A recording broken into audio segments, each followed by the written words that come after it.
أستغفر الله أستغفر الله أستغفر الله الله أكبر اللهم أنت السلام ومنك السلام تباركت يا ذا الجلال والإكرام اللهم أعني على ذكرك وشكرك وحسن عبادتك. السلام عليكم ورحمة الله وبركاته. بسم الله والحمد لله والصلاة والسلام على رسول الله وآله وصحبه ومن والاه. Two sorts of Khatira inshallah ta'ala for tonight. Before that, first, please don't forget your brothers and sisters, those who are suffering, those who are in pain, those who have been shocked, those who have been hurt, those who have passed away here, elsewhere in the world. Please keep them all in your dua, inshallah ta'ala. The father-in-law of our dear brother Bilal, Amos, is ill in Jordan, very ill. Please keep him in your dua as well. May Allah subhanahu wa ta'ala grant him shifa and afiyah, inshallah ta'ala, ya Rabb. Of what I recited tonight for Salatul Isha from Surah Al-Dhariyat, a reflection concerning the blessings of Allah subhanahu wa ta'ala and His signs and His creation for us, in the same line of same ayat I recited, or similar ayat I recited in Surah Al Imran a few nights ago, and I shared reflection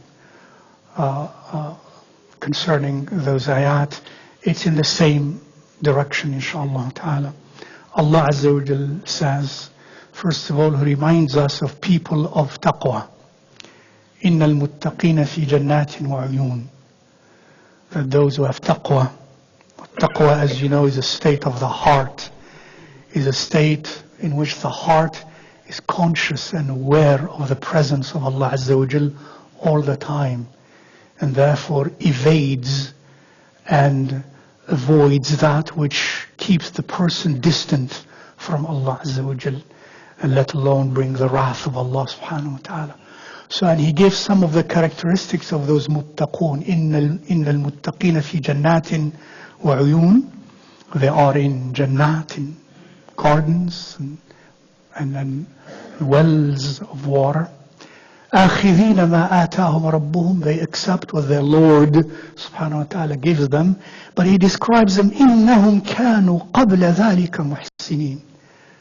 Of their characteristics is they were before that is before this final abode in Jannah, they lived in this dunya in ihsan.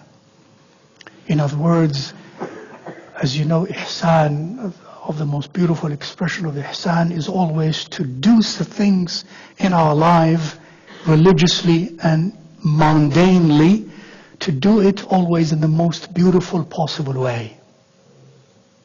هذا هو الإحسان من الحسن. إنهم كانوا قبل ذلك محسنين. Whether we are in prosperity or adversity, whether we are hurt or we are happy, rare are those who respond in ihsan. And ihsan is more than justice. Ihsan is to do things in the most beautiful possible way. إِنَّهُمْ كَانُوا قَبْلَ ذَلِكَ مُحْسِنِينَ. And please just ponder, when we are hurt or things don't go our way, how we respond. To realize that it is very difficult. It's a great challenge indeed. سَهْلٌ عَلَى مَنْ سَهَلَهُ اللَّهُ عَلَيْهِ subhanahu wa ta'ala. Easy only for those for whom Allah Azza wa Jal make that easy. And second, وَكَانُوا قَلِيلًا مِنَ اللَّيْلِ مَا يَهْجَعُونَ. Subhanallah. And part of their characteristics is some, even small portion of the night, they wake up for prayer vigils, for قِيَامُ اللَّيْلِ, يَتَهَجَّدُونَ. التهجد, in accordance to the majority of the ulama, is when I go to sleep at night and I force myself to wake up, to be in ibadah of Allah Azza wa Jal. أتهجد لأنها من التجهد. you struggle with juhd against the natural, normal desires of resting and sleeping and so on. كانوا قليلا من الليل ما يهجعون. And that's part of their ihsan, of the beautiful way they deal with Allah subhanahu wa ta'ala. Thirdly, وَبِالْأَسْحَارِ هُمْ يَسْتَغْفِرُونَ. Al-ashar is the time or the times before the break of dawn. At night, before the break of dawn. Close to dawn, but not at dawn. Before dawn breaks, that's a sahar. That's why in Ramadan we have suhoor. We wake up before dawn. And it seems everybody, when it comes to eating, everybody is up. But Allah says, what do they do when they are up at that time, these people? Not in Ramadan, in regular nights. What do? They ask Allah for forgiveness. وَبِالْأَسْحَارِ هُمْ يَسْتَغْفِرُونَ. That's why it is well established that the best time for us to seek sincerely forgiveness from Allah is that time. وَبِالْأَسْحَارِ هُمْ يَسْتَغْفِرُونَ. Fourthly, and that shows in their lives, they are benevolent, they are generous. وَفِي أَمْوَالِهِمْ حَقٌّ لِلسَّائِلِ وَالْمَحْرُومِ. And in their possessions, in their wealth, there is a right upon them. They feel there is a right upon them that is due to others who are needy and who are weak and who are destitute and who don't have enough and who are in want. They do that, they give of that as well. Allahumma ja'alna minhum. Those who have to go, you may go, but I'm going to take another 5 to 10 minutes, inshallah ta'ala. I feel there is khair in this, inshallah ta'ala. The other point is, Allah says, وَفِي الْأَرْضِ آيَاتٌ لِلْمُوقِنِينَ وَفِي أَنفُسِكُمْ. He continues. And he says, and on earth for you are signs for those who have certitude. And in yourselves, there are signs for those who have certitude, those who truly seek Allah Azza wa Jal, who truly seek the ultimate truth. There are enough signs for them on earth and in themselves to lead them to Allah subhanahu wa ta'ala, to lead them to the ultimate truth. We just need to reflect and ponder. Perhaps many of us, my dear brothers and sisters, we live our lives and we don't spend quality time alone reflecting and pondering about what we experience in life. How does this relate to God, to Allah Azza wa Jal? What we see, what we feel, what we hear, how does it all relate to our ultimate purpose? In everything, wallahi alladhi la ilaha illahu, in everything there is meaning. There is a lesson for me to learn about my relationship with Allah Azza wa Jal, and ultimately with my abode in the hereafter. Briefly, look at this earth. Most of you have gone to school, most of you still go to school. You know, Muslims, you are very educated, mashallah. Ponder, think. وَفِي الْأَرْضِ آيَاتٌ. Of the signs on earth, which we sometimes bypass and forego neglectfully, unfortunately, and negligently, unfortunately. Look, why is there a magnetic field of earth? And how is that magnetic field produced? Wonders. Very briefly, of the benefits of a magnetic field of earth is that the rays and the radiation from outer space, since they are also electrically charged, they are what? Deviated by the magnetic field. The harmful rays from outer space are caused to deviate away, not fall directly on us, and therefore would detrimentally injure life, human beings and life. Subhanallah. Why is the axis of earth tilted a little bit? Again, so that radiation doesn't fall directly on us and is bent away. Why is there an ozone layer? Ajib. The ozone gas, which is by itself destructive, actually interacts with the rays of the sun coming from out, and as they interact with the ozone, they break the ozone and they form, guess what? Who knows? Oxygen, which we need, and they destroy the ozone, which is harmful. Subhanallah. وفي الأرض آيات للموقنين. And much more, of course. وفي أنفسكم, and in your own selves. أفلا تبصرون. Don't you see? Don't you ponder? I'm going to take one more example about ourselves and everything else that is living. A cell, cell of a plant or a cell of a human being. It's an amazing thing. A most complex and most sophisticated and a most organized thing. Subhanallah, it's amazingly organized and complex and beautiful.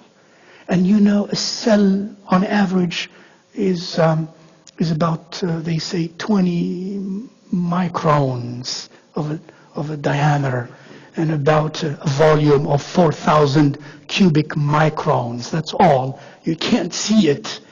And inside of which, if you were to magnify it, as one scientist would put it, if you were to magnify it and it becomes as big as London, just magnifying it, you would find a most complex city. Most complex city. Listen to this. Scientists are always looking for advances in miniaturization constantly. Constantly. One of the greatest achievements in miniaturization is when they landed on Mars and the Viking landing, and they took with them a Viking small biological laboratory, the size of which is about 1 cubic foot. Very small. That 1 cubic foot biology laboratory, which they took with them to Mars, can do what a huge university laboratory can do in terms of chemical operations. And it uses something like 40,000 functional components, that 1 cubic foot. An entire university laboratory using more than 40,000 functional components to run chemical operations chemical operations on Mars.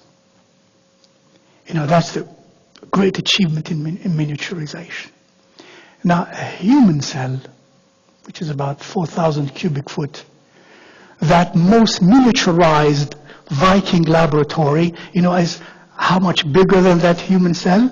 If you do the computation, it's about 10 trillion times bigger. 10 to the power 13 times bigger than the cell laboratory. And yet the cell, first of all, the functioning components of the cell are much more complex and sophisticated, and many more levels than each component in that Viking laboratory of the 40,000, because they are proteins, and proteins are extremely complex things, especially big proteins. And you know how much a cell can have of those operating, functioning proteins? Up to 100,000.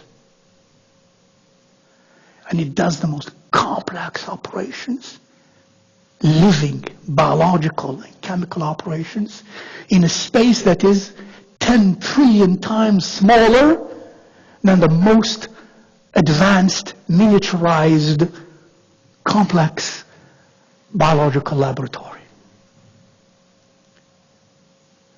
And we have how many cells in the human body? Trillions of cells.